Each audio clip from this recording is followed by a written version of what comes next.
It's that time of year again, and it's something I take great pride in, and it's something that I get picked apart for, and I love it. Bring the hate, bring the tweets. I love this. I like to go on a little bit of a limb sometimes and give you some different prospects, but I stack my prospects 1 to 10 as we're heading into the combine. This is before they've been measured, before the workouts, before the interviews, before the medicals at the combine. It's a little preview, and we're going to do 10 through 6 today, and then 5 through 1 tomorrow. Then the players are going to be working out all week long. Let's get this started with number 10 on my list. You're not going to see him on any of the other lists in the top 10, but gosh, when this guy gets off the bus, you quiver and you fear. My man right here, Jordan Davis, 340 pounds, wearing number 99 in the middle for Georgia. There's already knocks on him. Is he going to eat his way out of the league? Well, no one that size comes in and play. Can this guy play when there's teams that are going up tempo? 340 and 6'6"? Like what? I've watched enough SEC football where that guy right there, number 99, absolutely dominates the line of scrimmage. Is there a place for a defensive tackle in the league to make a difference? I don't know. I look at another 99, and he kind of blew up the Super Bowl and was the best player in the sport this year, named Aaron Donald. Totally different players. Donald's 310 pounds. Davis might be closer to 360 than 340. We don't know. But this guy gets off the bus, and you are quivering in fear because what he's going to do to your offensive line. If you watched SEC football this year, this is no stranger to you. For some reason, I don't see him being listed in the top 10, 15 of a lot of these prospect lists. I've got him at number 10. Number 9, going with the other pass rusher out of Michigan. Everyone loves Aidan Hutchinson. David Ojabo was fantastic this year.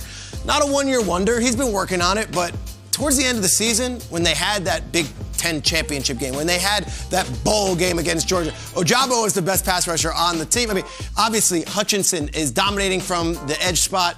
We know what he does against the run. 97 is going to get all the love. But I've got 55 in my top 10, too. I love the way he runs. I love the way he talks. And I love the way he leads. I'm sorry all this Penn State footage there, Michael. I apologize for that. But it might as well be Iowa. It might as well be Purdue. And it might as well be Ohio State. Don't say it. Sorry, James. Where'd you go? Iowa? Did we just hit the entire Big Ten? Unbelievable. So much Big Ten love today. I love it. Usually I'm like, sorry, Kyle, and your Princeton Tigers. No, this is good. Good to see some people who actually went to Smartest table they've ever had. Princeton. Number 8, let's go. Number 8 here. Bit of a controversial one. I'm going Treylon Burks out of Arkansas. Ooh. Now, Wilson's going to get a lot of love. Drake London's going to get a lot of love. A lot of wide receivers are getting a lot of love right now. You're not hearing much about Trey. It's my top-ranked wide receiver going into the combine. I think this guy is a 3-sport athlete who high points the ball, is 6'3", 225. Watched a lot of SEC. I might be biased on this. Against Alabama, he went for 179 and 2 touchdowns. He's huge. He's got great ability. You know who they compare him to? And I say they, a lot of the personnel guys. I was just doing stuff. What do you think of London? What do you think? They're all like, don't sleep on Burks. A.J. Brown. If you can get A.J. Brown, really? This dude Cincinnati A.J. Brown. A.J. Brown. No. I'm thinking A.J. Green. Not A.J. Green. A.J. Brown, Tennessee. Sort of a barrel-chested Titans A.J. Brown. The beast that is A.J. Brown. You see this one here? They do it on the little jet sweep. Burks is a beast. 6'3", 225. 3-sport. Grew up in a small town, Warren, Arkansas, where there's only about 5,000 residents. It wasn't a highly recruited guy. Goes to Arkansas and just simply dominates. He's my top-rated wide receiver. He's not the top-rated wide receiver on every list, but take a look at him. I think he's going to explode at the combine. Number 7. How about a safety? And this might be a little low because he dominated and he's a household name. Kyle Hamilton. He could go as high as number 3, 4 in the draft. I'm hearing Texans at 3. Does it all. I just don't know if the safety position anymore is worthy of a top 5 pick. The way you look at things, it's pass rusher, it's offensive tackle, it's sometimes off-the-ball linebacker, and of course quarterback. But gosh, is he fun to watch. Number 14 out there is all over the field. He wore the C on the jersey. Excellent young man. He's everything you'd want. I mean, you watch a Derwin James, you watch a Tyrann Mathieu, you're like, safeties can change the game. They can do it. If he goes top 3, that's great. The highest guy's ever been drafted is number 2. Eric Turner from the Browns went number 2 as a safety. We saw Eric Berry go in the top 5. We saw Jamal Adams go 6. Kyle Hamilton's a fantastic prospect. I just don't know if he's top 5 yet. And finally, number 6, when we go 10 to 6, Kayvon Thibodeaux. This is my guy out of Oregon. There's questions about his love for the game and his motor. I would say before we drag the young man down, let's just recognize what he is. And he's a unbelievable pass rusher who, even though he missed time at Oregon this year with an injury, still was their best player and still was the best pass rusher out there on the West Coast. He's unbelievable. He wears number 5. He was the highest recruited high school prospect in the country a few years ago, and he went out there and exceeded expectations. Again, there's questions about his motor. There's questions about his love of the game. I'm not going there yet. I'm not going there. Can we at least get to the combine before we drag these guys down? This guy can play. He's healthy, and I think he's going to put on an absolute show at the combine. My list, guys, is not like everybody else's list, and I love Daniel Jeremiah and Bucky Brooks. That's why we do this. There are different names out there. You should see, Bucky's list could not be any more different than mine. Guess what?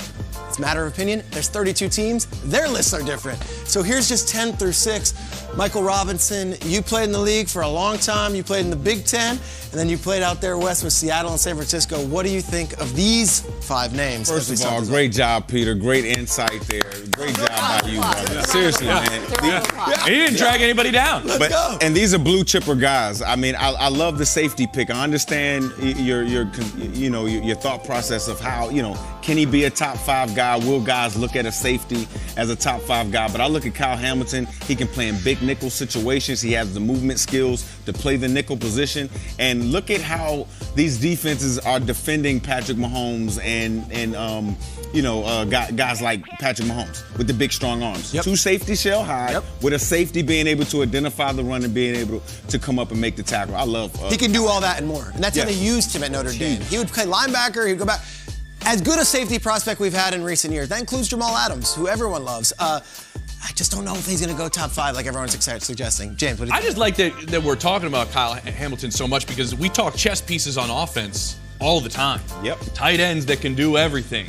You need somebody to cover those chess pieces on offense. So the value of that player. And it's funny, Isaac and I, the guy who drove me from the airport to the wonderful establishment, had an in-depth conversation, and Isaac does not value safety. Drafted him this high, and I told him, listen, not like my opinion's any better than Isaac's, but I said, Isaac, listen, you look at these George Kittles out there and Travis Kelce. These are not tight ends. These are big receivers that can do a lot of things. You need to have the chess piece that can go against them. The other thing that I don't see here, and we'll see tomorrow as this list concludes, I don't see the guy that throws the football up there. And this is going to be an interesting year because I don't see anybody who throws the football up there.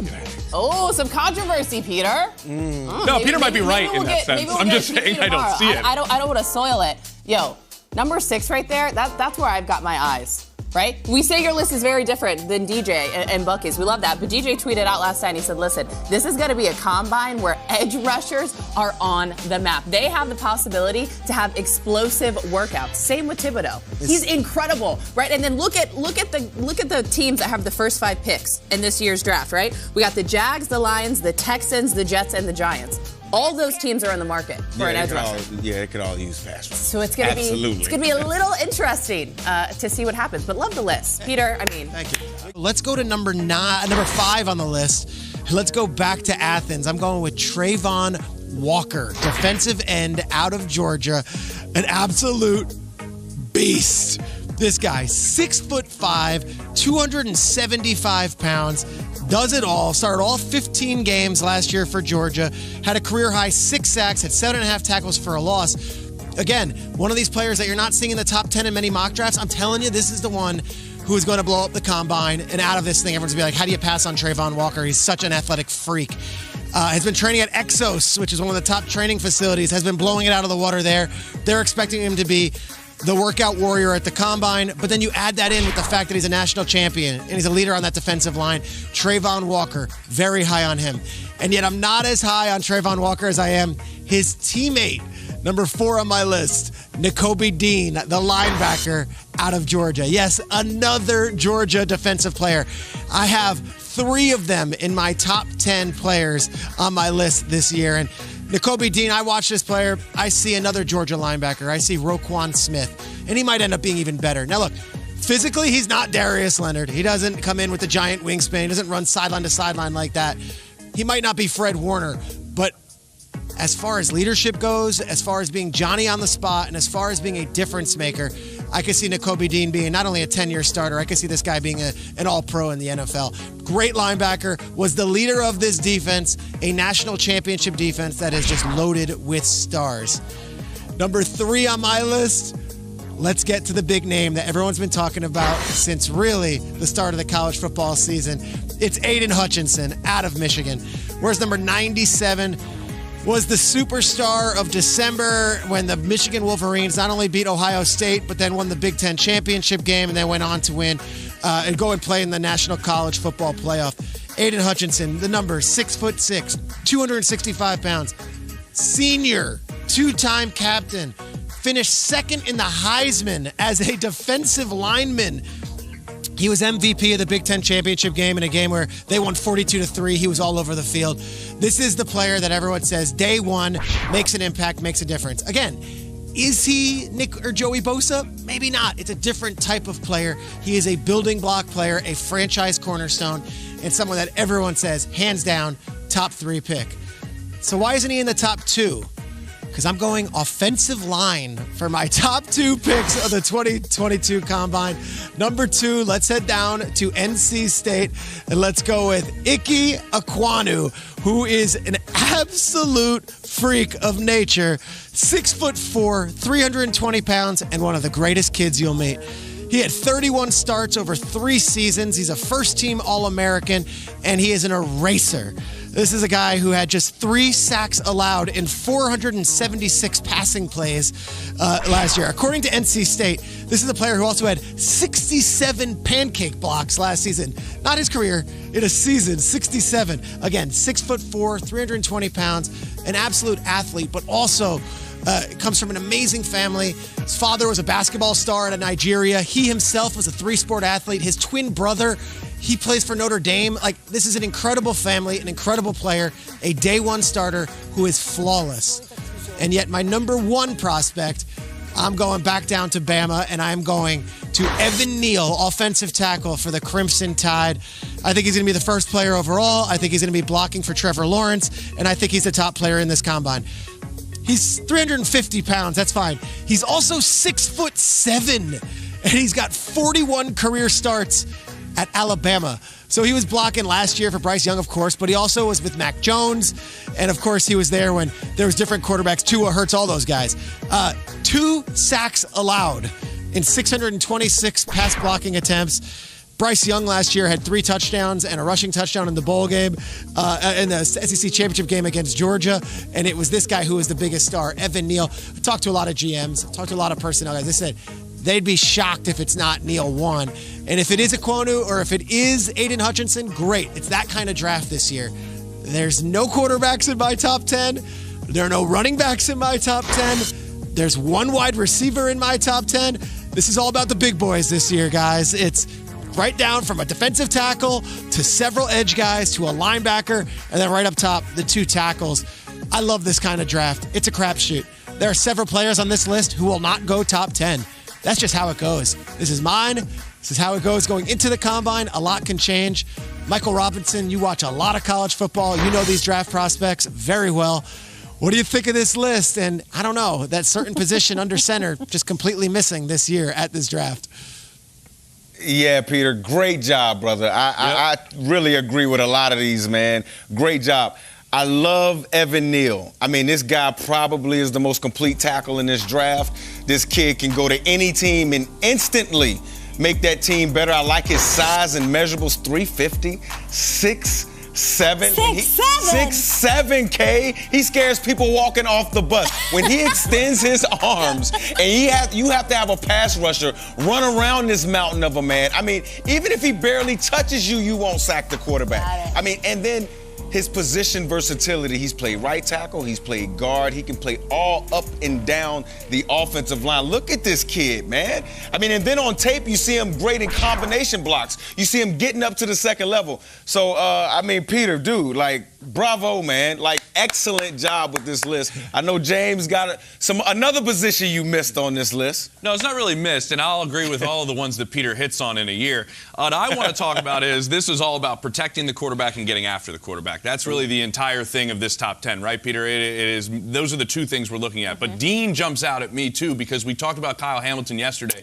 We're talking about guys that can make plays as be playmakers on the defensive side of the ball. What do we see in all those highlights when he was up there was getting after the quarterback. He blitzes really, really well for a linebacker. And I think that is an aspect that we're seeing now. Kyle Hamilton does the same thing as a safety, blitzes really well. If you can do different things, Kay, when you play that middle of the field spot and matching up to these chess pieces that are big tight ends and running backs out of the backfield, they become valuable pieces on the defensive side of the ball. But again, like M-Rob said, there's no quarterbacks, there's no corners on this list either. There's no corners on this list, Peter. You guys do this thing where everyone's like, that's so great. Peter's like, I love this kind of draft where it's like the big boys and I'm not like that, Peter.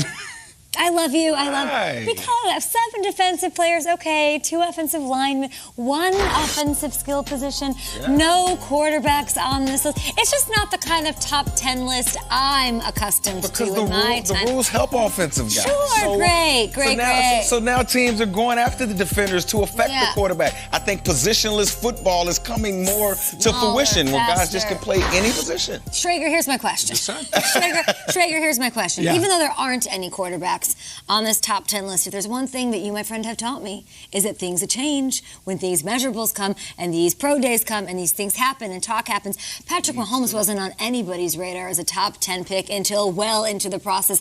Is that possible here, or is this what it's going to shake out to be come April?